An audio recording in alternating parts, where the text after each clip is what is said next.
오늘 저는 요한복음 4장 27절로 30절의 말씀을 가지고 거기 한번 따라서 하겠습니다. 변화와 행복, 변화와 행복 이란 제목으로 은혜의 말씀을 나누고자 합니다. 저는 우리 광명순복음교회가 행복한 교회임을 감히 선포합니다. 크게 아멘 합시다.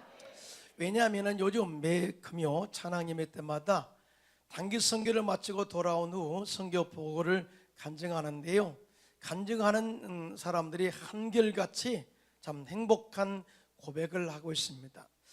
선교가 고생을 많이 하고 힘들지만은 선교하고 예수님을 전할 때 참으로 행복했다라고 하는 고백이죠. 사실은 선교는 쉬운 일이 아니에요. 단기 선교팀들이 항상 그런 고백을 하죠. 선교는 힘들지만은 우리가 선교를 위해서 기도할 때 하나님의 성령이 충만하게 임하게 되고 영의 눈이 띄어져서 예수님이 나의 구세주임을 고백하게 되었다, 확신하게 되었다. 그리고 그 예수를 기쁨으로 전할 때 행복했고, 내가 전한 그 예수를 원주민들이, 현지인들이 믿고 구원받은 것을 볼 때 참으로 행복한 선교였다라고 고백했습니다. 이와 같이 선교는 나를 변화시키고 행복한 사명자로 세워서 사용하시는 은혜가 있는데요, 이런 은혜가 저와 여러분에게도 넘쳐나기를 예수님의 이름으로 축원합니다. 오늘 본문에 한 사마리아 여인이 예수님을 만남으로 행복한 변화를 체험하게 됩니다. 그리고 물동이를 버려두고 예수를 전하여서 동네를 주께로 인도하는 사명자로 쓰임받게 됐죠. 자, 이런 행복한 변화를 위해서 우리가 어떤 변화가 필요하느냐? 첫째로 정신적인 우울증과 죄책으로부터 해방된 변화를 체험한 여인의 모습을 보게 됩니다. 오늘 본문에 등장하는 사마리아 여인은 죄책과 우울증의 올무에 잡혀 있는 것을 볼 수가 있는데요, 오늘 본문에 예수님께서 유대를 떠나 갈릴리로 가실 때 의도적으로 사마리아를 통과하여 가시는데 사마리아에 있는 수가라는 동네에 이르게 됩니다. 그곳에 야곱의 우물이 있었는데 예수님께서 길을 가시다가 피곤하여 그 우물 곁에 앉아서 쉬고 계셨어요. 그때의 시간이 개 6시, 6시라고 합니다만 오늘날의 시간으로 낮 12시, 즉 정오에 바로 한 사마리아 여자 한 사람이 물을 기르러 왔어요. 예수님께서 그 여인에게 물을 좀 달라 이렇게 물을 요구했을 때 요한복음 4장 9절에 이렇게 말합니다. 시작. 사마리아 여자가 이르되 당신은 유대인으로서 어찌하여 사마리아 여자인 나에게 물을 달라 하나이까 하니 이는 유대인이 사마리아인과 상종하지 아니함이러라 라고 이렇게 밝히 증언하고 있어요. 그러니까 이 사마리아 여인은 이 대답 속에 예수님, 즉 유대인인 예수님이 물을 달라고 하는 부분에 대해서 불편한 마음이 담겨 있는 것을 보게 됩니다. 왜냐하면 당시 유대인들은 사마리아 사람들을 사람으로 인정하지 않았고 그들과 상종하지 않는 대상이었다고 오늘 성경이 증언하고 있어요. 왜냐하면 이 사마리아 사람들은 영적으로 가늠한 사람들이라고 생각을 하고 있어요. BC 722년에 북이스라엘이 아수르에 망하게 되고 또 BC 586년에 바빌론에게 남유다가 망하게 되고 백성들이 포로로 끌려가서 살게 되는데요, 사실은 그들은 유대 민족의 정체성을 포기하고 이방 나라 사람들과 결혼해서 혼혈족이 되므로 또 이 육체만 혼혈이 된 것이 아니고 영적인 혼혈, 다시 말해서 하나님을 섬기면서도 다른 이방신을 섬기는 그런 자들이 되어버렸어요. 그러한 이유로 성전 재건에, 다시 말해서 느헤미야가 성전 재건에 앞서갈 때 바빌론 70년 포로 생활이 끝나고 돌아와서 예루살렘 성벽을 재건하고 성전을 재건할 때 그런 이 이유로 인해서 사마리아 사람들이 소외를 당하게 되죠. 그러니까 절대 성전 재건에 합류하지 않아요. 왜? 유대인들이 그들을 인정하지 않으니까. 그래서 그들은, 사마리아 사람들은 그리심 산에 자신들의 성전을 세우고 예배를 따로 드리게 되었습니다. 이로 인해서 유대인과의 갈등이 더욱 심화되었다, 이렇게 이야기하죠. 자, 이런 결과로 유대 랍비들은 모든 사마리아인들은 부정하다고 규정했어요. 영적으로 부정하다고 규정하였고, 그들과 식사 용기를 같이 사용하거나 같이 식사를 할 수 없도록 이 엄격하게 율법으로 금하게 된 것입니다. 생각해 보십시오. 이렇게 영적으로 왕따의 삶을 살았던 이 사마리아 사람에게 예수님께서 물 달라라고 하는 것은 한 그릇을 사용하는 것과 똑같은 거예요. 아니, 유대인들은 우리를 멸시하고 죄인 취급하는데 당신은 어찌하여 나에게 말을 걸고 심지어 물까지 달고 한 용기를, 한 식사 용기를 사용할 그런 생각으로 저에게 물을 달라 하십니까? 라고 하는 그런 불만의 감정이 그 속에 있다, 그 말이죠. 그러니까 이 사람은 영적인 우울증에 걸려 있는 사람이에요. 또 하나, 이 여인은 결혼 생활에 거듭 실패로 인해서 불행한 삶을 살고 있었던 여인이었습니다. 5번의 결혼과 5번의 이혼을 반복함으로 다가오는 인생의 허무함과 무미의 삶을 살고 있었고요. 게다가 지금 살고 있는 남자, 자기 사람도 자기 남편이 아닌 거로 여전히 그녀의 삶은 불안한 상태에 있었던 것이죠. 여러분, 우리가 이 여인을 우리가 알기 전에는 참 부정한 여자 정도로만 생각했는데요, 이 여인의 상황을 알고 보면 그녀가 왜 사람들이 다니지 않는, 사람들이 쉬고 있는 정오 12시에 물을 기르러 왔는지를 짐작해 볼 수가 있습니다. 사마리아 지역은 날씨가 뜨겁기 때문에 모든 사람들이 정오에, 뜨거운 날씨에는 다 처소에 들어가서 쉬고 낮잠을 자는 그런 시간이었습니다. 그런데 이 여인이 다른 사람들이 쉬고 있는 한적한 시간에 물을 기르러 왔다는 것은 사람들을 기피하는 우울증과 자신의 삶에서 떳떳하지 못한 죄의식에 잡혀 살았던 사람의 증거임을 보여주는 것이죠. 그런데요, 이 수가성 우물가의 삶을 통해서 우울증과 죄책으로 시달린 사람들의 삶의 형태를 우리가 발견할 수 있어요. 많은 사람들이 나는 우울증 환자가 아니에요, 나는 죄책 가운데 살지 않아요, 그렇게 말하지 않더라도 그 삶의 행동을 보면 그 사람이 이미 영적으로 우울증에 걸려 있고 죄책으로 말미암아서 사람을 기피하는 그런 삶의 형태임을 우리가 짐작해 볼 수 있다, 그 말이에요. 그때 여러분들이 우울증 환자라 그 말이 아닙니다. 한번 생각해 보세요. 자, 우울증과 죄책에 사로잡혀 있는 사람의 특징이 있는데, 첫째로 죄책감에 사로잡혀 있는 사람들은 자신의 실체를 누구에게 나타내는 것을 좋아하지 않은 것을 보게 됩니다. 그래서 모든 일에 자신감이 없어요.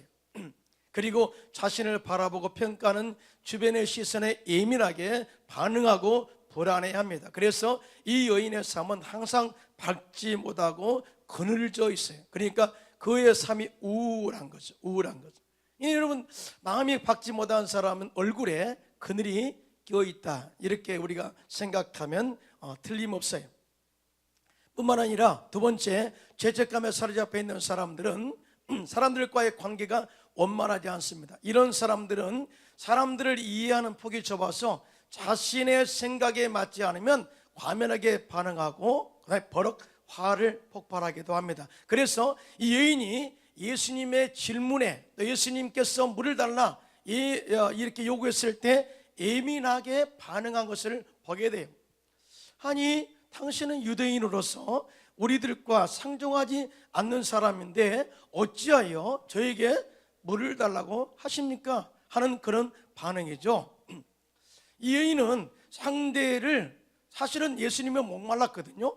이 목마른 사람을 이해하려고 하기보다는 따지고 드는 모습으로 그의 우울증 증세를 나타내고 있는 것을 보게 됩니다. 그래서 사람들과 자주 다투고 관계가 끼어지고 원만하게 지속되지 못한 것을 보게 돼요. 어떤 때는 어떤 친한 사람과 원만하게 관계가 지속되는데 거기까지 더 깊이 들어가지 않으려고 하는 형태를 보인 그런 모습이 우울증의 증세다, 그 말이죠.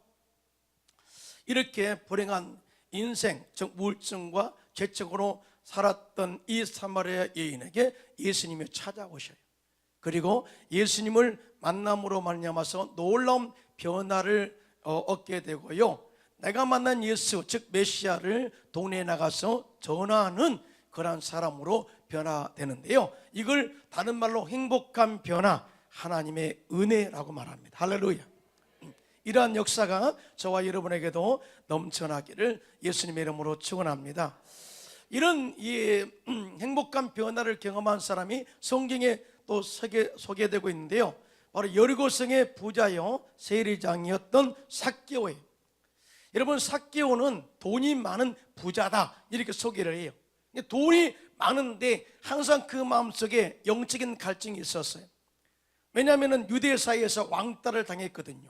왜냐하면 세금이라는 명목으로서 유대 사람들로부터 과도한 세금을 징수하고 또 일부는 노마에게 바치고 나머지는 착복했어요. 그러니까 부자인 거죠. 그러나 유대인들로부터 왕따를 당하는 정말 인정받지 못한 그런 위치에 살게 되었습니다. 그러니까 이 사람은 돈을 가져도 항상 우울한 것이죠. 뿐만 아니라 또 백성들을 속였잖아요. 그래서 죄책으로 시달리고 있었어요. 예수님께서 세례장 삭개오의 집에 들어갈 때 유대인들이 한결같이 하는 말이 뭐예요? 예수님께서 죄인의 집에 들어갔다라고 왕따시키는 모습을 보게 됩니다. 그런데요, 이 세례장 삭개오가 예수님을 만남으로 말미암아서 놀라운 변화, 즉 행복한 변화와 더불어서 행복한 고백을 하게 되는데요, 누가복음 19장 8절입니다. 시작. 삭개오가 서서 주께 여짜오되 주여 보시옵소서, 내 소유의 절반을 가난한 자들에게 주겠사오며 만일 누구의 것을 속여 빼앗은 일이 있으면 내 값질이나 갚겠나이다 라고 하는 고백이에요. 여러분, 이 변화가 다시 한번 이야기합니다. 행복한 변화. 할렐루야. 따라서 나는 행복하게 변화되었습니다. 이 행복한 변화가 있어야 우리의 삶이 행복해진다 그 말이죠. 이 삭개오는 남에게 자신의 재산의 절반을 나누어 주겠다고 결단했고 행동하면서 행복했어요. 왜? 예수님의 귀한 진리를 발견하고 영생을 얻는 은혜를 얻었거든요. 이런 행복보다 더 귀한 것이 어디에 있겠어요? 물질이, 재물이 쌓으면 행복할 줄 아는데 아무것도 아니다는 사실을 깨닫게 된 것이죠. 그래서 자신의 절반을, 재산의 절반을 나누겠다. 행복한 변화. 또 뿐만 아니라 자신의 잘못된 죄를 회개하고 또 그 증표로서 내 값질이나 갚으면서도 행복했습니다. 이런 행복한 변화는 진심으로 예수님을 만날 때만이 가능한 것입니다. 우리 역시 예수님을 영적으로 깊이 만남으로 행복한 변화의 역사가 우리의 삶에서도 넘쳐나기를 예수님의 이름으로 축원합니다. 내가 예수님을 만났어요. 그런데 변화가 없다면 그 사람은 예수님을 진정으로 만난 사람이 아니다 그 말이죠. 그러므로 우리 역시 사마리아 여인처럼 삭개오처럼 예수님을 깊이 진심으로 만남으로 행복한 변화와 우리의 삶 가운데 행복한 고백과 행동이 넘쳐나기를 예수님의 이름으로 축원합니다. 둘째로, 이 여인이 변화되고 행복한 그런 삶을 되게 된 그런 증거로서 영혼의 갈증을 채우게 되었고요, 예배의 본질을 회복하는 변화를 체험하게 된 결과예요. 오늘날 많은 사람들은 항상 갈증을 느끼고 살고 있다고 해도 틀린 말은 아니에요. 왜냐하면 아무리 많이 가져도 만족을 하지 못해요. 사실은 부자들이 100억이 있어요. 그렇죠? 100억이 있으면 10억 정도는 아무것도 아닌 것처럼 느껴지잖아요. 그런데 10,000원도 아깝대요. 100억이 있으면 10,000원 정도는 그냥 지나가는 그 어려운 사람에게 줄 법도 한데 10,000원도 아까워서 이게 죄를 저지르거든요. 너무나 무섭잖아요. 그러니까 뭐예요? 채워도 갈증, 목마른 갈증을 채울 수 없는 게 인간이다 그 말이죠. 이 여인도 삶에 대해서 만족하지 못한 갈증을 느끼면서 살았는데요, 왜 5번의 결혼과 5번을 이혼을 했을까요? 그것은 바로 삶에 만족하지 못한 그의 삶의 모습을 보게 되죠. 그러나 그 여인의 갈증의 원인이 뭐냐면 바로 죄책과 세상의 정욕에서 나오는 것인데, 이것은 영적인 갈증에서 비롯된 것을 우리가 알 수 있어요. 그런데 그녀는 영적인 눈이 가려져 있기 때문에 내면에 있는 영적인 갈증을 발견하지 못한 것을 우리가 보게 돼요. 그런데 예수님이 그 여인의 마음을 알아요. 예수님이 우리의 마음을 모를까요? 다 알고 계시죠. 사실은 우리가 이걸 구하지만은 하나님은 그 속에 내면에 네가 영적인 갈증, 예수님을 만나고 하나님의 은혜를 체험해야 이 문제는 해결돼 라고 하는 메시지를 주기 위해서 항상 옆에 계신 것을 믿으시면 아멘 하시기 바랍니다. 오늘 예수님께서 물을 달라 하고 물을 받아 드셔야 되잖아요. 그런데 그렇게 하지 않아요. 물을 달라고 하는 것은 접촉점이에요. 물을 달라고 하는 것은 그 여인에게 말을 거는 접촉점이에요. 그리고 이렇게 말합니다. 요한복음 4장 13절로 14절 시작. 예수께서 대답하여 이르시되 이 물을 마시는 자마다 다시 목마르려니와 내가 주는 물을 마시는 자는 영원히 목마르지 아니하리니 내가 주는 물은 그 속에서 영생하도록 솟아나는 샘물이 되리라 라고 정확하게 네가 지금 현재 생수가 필요하지, 영혼의 생수가 필요하지, 현재 이 두레박을 가지고 물을 떠서 마시는 세상적인 물이 필요한 것이 아니야 라고 정확하게 그 여인에게 생수의 필요성을 이야기해줘요. 그 생수의 근원이 바로 나, 예수다, 내다. 그래서 내가 주는 물을 마시는 자는 목마르지 않고 죽은 영혼이 살아나게 되고 영원한 갈증, 영적인 갈증을 해소되게 되는 것이야 라고 이렇게 그에게 영혼의 갈증에 채워지는 그 주인공이 누구냐? 바로 예수다 라고 이렇게 이야기를 해요. 세상에서 예수를 떠난 사람이 행복할 수 있을까요? 하나님을 떠난 사람이 행복할 수 있을까요? 그렇지 않아요. 모든 것을 가져도 항상 영혼의 갈증을 호소합니다.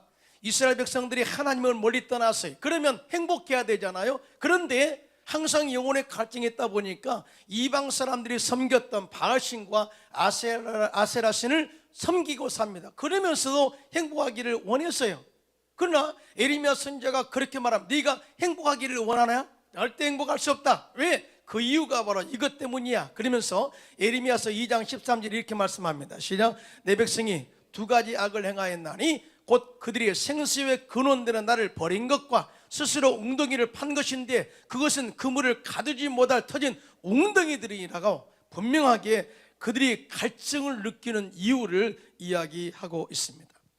우리 인간은 갈증에 너무나 커가지고요, 사람의 가슴엔 우주를 채워도 다 채워지지 않는 구멍이 있다고 합니다. 구멍이 있대요. 우주를 채워도 채워지지 않는 그 구멍, 이 갈증이 있다는 거예요. 그런데요, 우주보다 큰 것을 채워야 그 인생은 행복할 수가 있는데 우주보다 더 큰 것은 오직 하나예요. 오직 하나. 이 우주를 창조하신 하나님의 사랑, 하나님의 은혜, 그 외에는 없어요. 아무리 물질로 채우고 명예를 채우고 모든 것을 채워도 그 사람의 그 우주를 채워넣어야 그 갈증에 채워지는데 채워지지 않는다는 거죠. 오직 하나님의 사랑과 은혜인 줄로 믿습니다. 우리 인간을 창조하시고 우리 인생들을 사랑하셔서 독생자 예수님을 보내시고 십자가에 죽으셔서 우리 죄를 사하시고 저주를 끊으시고 아브라함의 복을 주시고 우리 모든 질병을 치료하시고 우리에게 영생을 주신 그 하나님이 우리 안에 들어올 때 영혼의 갈증이 채워지게 되고 그 다음에 그 안에서 참 변화와 행복을 누리게 되고 그 내가 만난 예수님을 행복하게 전할 수가 있는 사람으로 된다. 믿으시면 아멘 하시기 바랍니다. 제가 헝가리에 선교사로 사역할 때 미래에 희망이 없던 집시 형제가 예수를 만나게 돼요. 요니 이스트반이라는 형제인데요, 그 형제가 노방전도에서 예수를 믿게 돼요. 사실은 집시는 희망이 없어요. 그래서 배회하고 방황합니다. 그러니까 이가 예수를 만나고 나서 너무나 행복한 거예요. 너무나 행복해요. 그 영혼의 갈증에 채워지니까 너무나 행복해서 이 행복한 변화를 좀 가족들에게 전하고 싶은 거예요. 그래서 고향에 내려가서 부모들에게 예수를 전하고 친척들에게 예수를 전해 사실은 집시는 마을이 있거든, 마을이. 그래서 모두가 다 가족이에요, 친족이에요. 그래서 한 사람이 예수 믿으면 200명이 예수 믿어요. 한 사람이 시험 들으면 200명이 시험 들어. 예. 엄청나죠. 그러니까 이오니스트반이 예수 믿고 구원받아 행복한 변화를 가족들에게 전하니까 예수를 믿게 되었고, 이로 인해서 교회를 세우겠다고 결단하고 신학 공부를 하게 돼요. 그런데요, 사실은 자기 고향에서 복음을 전한다는 것이 쉽지 않거든요. 예수님도 나사렛 태어나 자기가 자란 나사렛 동네에서 복음을 전할 때에 사람들이 예수를 무시했어요. 천국 복음을 전한 예수를 이야기합니다. 저 요셉의 아들이 아니냐? 어떻게 우리에게 하나님의 말씀을 전해, 천국 복음을 전해, 이렇게 무시했거든요. 그때 예수님께서 이렇게 말하죠. 선지자가 고향에서 환영을 받는 자가 없느니라. 그만큼 자기 고향에서 복음을 전한다는 것이 쉬운 일이 아니라는 거죠. 요니스트반도 자기 고향에서 복음을 전하는 것이 쉬운 일이 아니었죠. 그런데 놀라운 것은 이렇게 변화되어서 담대하게 복음을 전하자 첫 예배에서 60대가 된 여인이 목발을 짚고 왔는데 하나님이 치료하셨어요. 치료하셔가지고 그걸 계기로 해서 고향에 교회 세워지고 지금은 큰 교회를 세워서 훌륭하게 사역자로 쓰임받고 있는 것을 보게 됩니다. 할렐루야. 하나님은 살아계십니다. 이와 같이 영혼의 갈증이 채워지면 행복한 변화가 있게 되고, 행복한 변화가 된 자신의 모습을 통해서 예수 그리스도를 증거하게 되는 것이죠. 이러한 역사가 저와 여러분에게도 넘쳐나기를 예수님의 이름으로 축원합니다. 우리의 갈증을 채워야 돼요. 성은 예수님을 만나서 갈증을 채워야 돼요. 그런데 또 하나 변화가 있는, 변화에 또 그를 행복하게 변화시킨 원인이 하나 있는데요. 그것은 바로 이 예배의 본질을 회복한 내용이에요. 예배의 본질. 오늘 본문의 여인이 예배에 대해서 질문해요. 예배에는 장소적인 중요성을 생각하면서 우리 조상들은 이 산에서, 그리심 산에서 예배하는데 당신들의 말은 예배할 초소가, 예배할 곳이 예루살렘에 있다고 하더이다 라고 하는 질문이에요. 그런데 예수님께서는 이 여인에게 그 예배에 대한 것을 다음과 같이 대답을 합니다. 요한복음 4장 21절에 시작. 예수께서 이르시되 여자여 내 말을 들으라. 이 산에서도 말고 예루살렘에서도 말고 너희가 아버지께 예배할 때가 이르리라, 이렇게 말씀을 하거든요. 예배라는 것은 하나님을 만남인 것인데 장소적 개념이 아니라 하나님과 영적인 관계가 더 중요하다라고 말씀하시면서 요한복음 4장 23절로 24절 그 유명한 예배에 대한 말씀을 해줘. 다 같이 시작. 아버지께 참되게 예배하는 자들은 영과 진리로 예배할 때가 오나니 곧 이때라. 아버지께서는 자기에게 이렇게 예배하는 자들을 찾으시느니라. 하나님은 영이시니 예배하는 자가 영과 진리로 예배할지니라. 아멘. 하나님이 기뻐하시는 예배자, 하나님을 기뻐하시는 예배자를 하나님이 찾으시는데, 이거는 장소적 개념을 가지고 나온 자가 아니라 하나님께 나오는 영적인 자세, 즉 영과 진리로 주님께 나온 자를 하나님이 만나주시겠다, 이렇게 말씀을 해요. 이 말씀을 이해하려면 영과 진리가 헬라어, 즉 원본에는 무슨 뜻인가를 아는 게 중요해요. 영과 진리 그러면 모르잖아요. 영이라는 것은 헬라어로 퓨누마라고 해요. 퓨누마는 성령을 의미합니다. 진리는 헬라어로 알레세이아라고 하는데 하나님의 말씀을 의미해요. 그러니까 예배하는 자는 성령과 하나님의 말씀으로 예배할지니 라는 말씀이 맞아요. 그래서 옛날 성경에는 신령과 진정으로, 신령에 나타난 거룩한 영, 진정으로 진리라고 말해요. 그러므로 우리는 예배할 때 장소적 개념보다는 우리 마음의 자세가 성령의 충만함으로 말씀에 깨닫는 지혜로 나와서 예배할 때 하나님이 그 예배를 받아주신다, 그 예배 가운데 만나주시겠다, 이렇게 말씀을 하고 있는 것이죠. 믿으시면 아멘. 그런데요, 놀랍게도 하나님께서 이 예배의 형태과 본질을 성막 속에 있는 성소를 통해서 예배자가 하나님을 어떻게 만날 수 있는가를 설명을 하고 있어요. 여러분, 이스라엘 백성들이 성막과 성전을 재건할 때 하나님의 명에 따라서 딱 만드셨어요. 그런데 성막 안에는 지성소와 성소로 나뉩니다. 지성소는 하나님의 임재를 경험하는 곳이 1년에 한 번씩 대제사장이 이 속죄일에 이 백성들의 죄를 다 가지고 들어가서 회개하고 또 속죄제의 피를 뿌림으로 말미암아서 백성들의 죄가 사함받고 응답받고 나오는 처소가 지성소에 하나님의 임재, 현현, 하나님의 역사심을 또 체험하는 것이 지성소에. 그러니까 여러분들은 지성소에 나와야 하나님을 만날 수가 있어요. 무슨 말인지 이해가 되시죠? 지성소에서 하나님을 만나는 지성소에서. 그런데요, 지성소에 들어가기 전에 우리가 거쳐야 할 곳이 있는데 그곳이 바로 성소예요. 성소는 뭐가 있냐면은 성소 오른쪽에는 떡상이 있어요. 떡상. 어떻게 보면 빵을 구워서 만드는 상에 올려놓은 상에, 거기는 이 6개씩 두 줄로 12개, 12지파, 12족속 이런 것을 의미하죠. 이스라엘 백성들을 의미하죠. 그 다음에 왼쪽으로는 7촛대, 다시 말해 7가지가 나 있는 촛대가 있는데요, 이 불은 항상 꺼지지 않도록 해서 기름을 채워야 돼. 근데 이 떡도요, 빵도 누르기 없는 빵으로서 매일마다 갈아서 올려놓아야 돼. 매일마다. 데일리 브레이드라고 그러죠. 매일마다 이 떡상에 떡을 갈아 놓아야 돼. 그런데요, 이 떡이 뭐냐? 하나님의 진리의 말씀을 의미합니다. 할렐루야. 그 다음에 이 불은 바로 성령의 불을 의미하죠. 그 다음에 그 중간에 그 지성소에 들어가기 전에 금향단이 있는데 그것은 바로 향기로운 기도를 의미합니다. 기도. 그러니까 우리가 예수님을 만나러 지성소에 들어가기 전에 반드시 우리가 경험해야 할 것은 성령의 충만함과 성령의 충만한 능력으로 조명되어진 하나님의 말씀을 깨닫고 기도함으로 지성소에 들어가서 하나님을 만날 때 변화, 정말 죄사함의 은혜를 경험하게 되는 것이죠. 할렐루야. 이것을 신령과 진정, 즉 영과 진리로 예배한다라고 이렇게 설명을 하고 있어요. 믿으시면 아멘.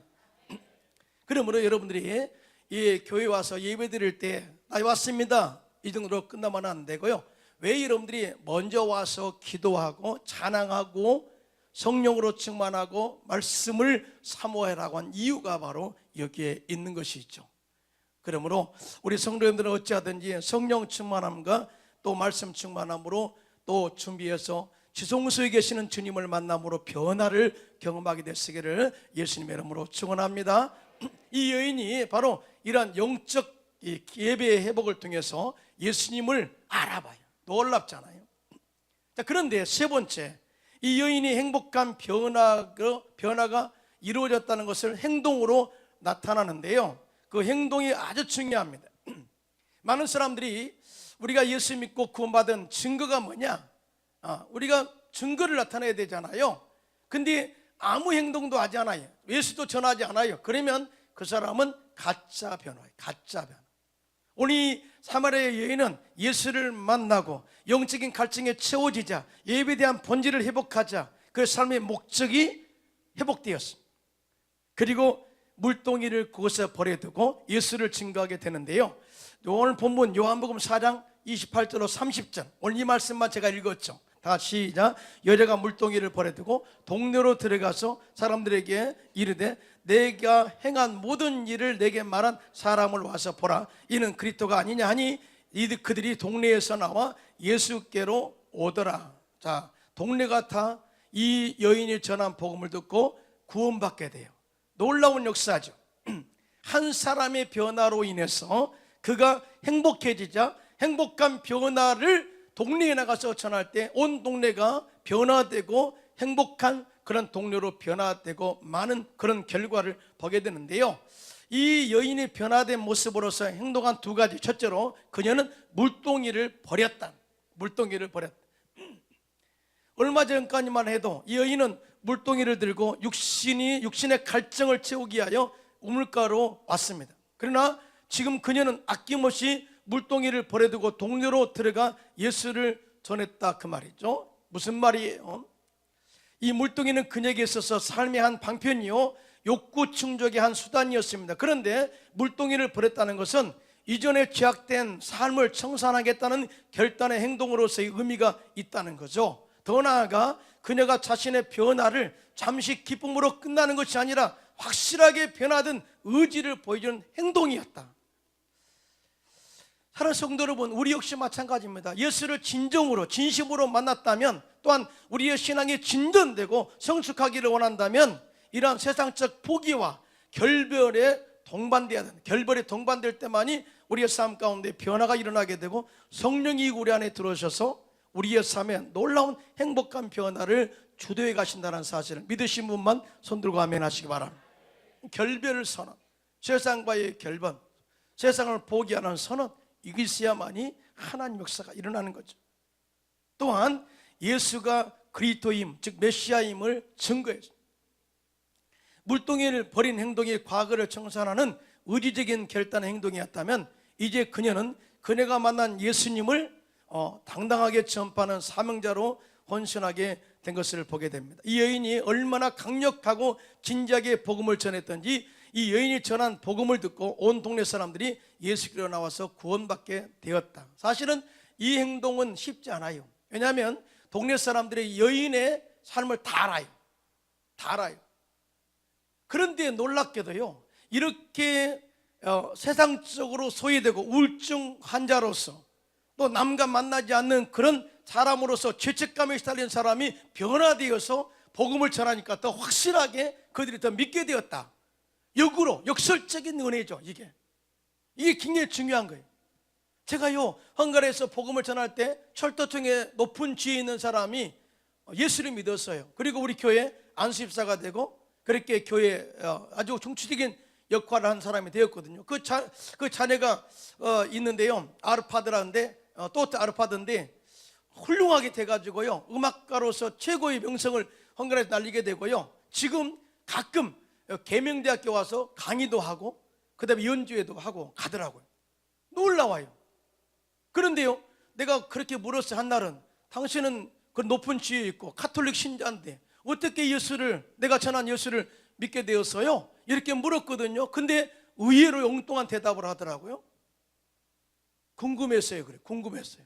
왜냐하면은 사실은 동양에서 조그마한 사람이 와가지고, 새까만 사람이 와가지고, 베트남 사람 같은 사람이 와가지고 복음을 전하는데, 사실은 유교를 전하든지 불교를 전하든지 어떤 동양의 사상을 전했다면 내가 좀 이렇게 이해를 할 것 같아. 근데 동양에서 온 사람이 예수를 전해? 안 맞아, 뭐가. 그런데 뭐가 있을 것 같아.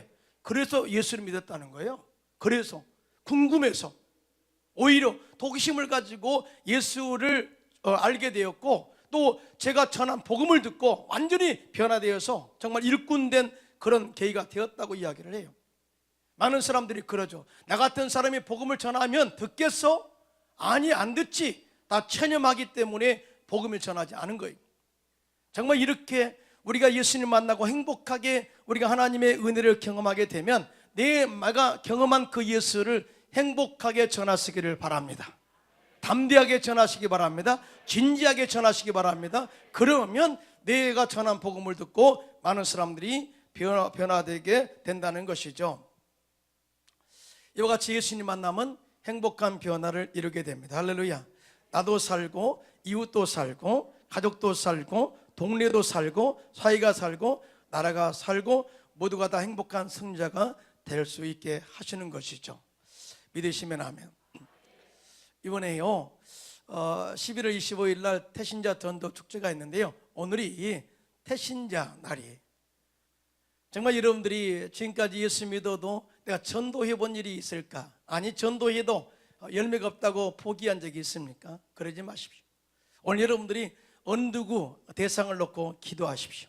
기도하시고, 오늘 잉태주일인데요, 잉태하시고 꾸준히 기도하면 때가 되면 반드시 하나님께서 구원의 반열에 서도록 인도할 줄로 믿습니다. 이러한 축복의 통로가, 행복한 변화로 인해서 축복의 통로가 되시기를 예수님의 이름으로 축원합니다.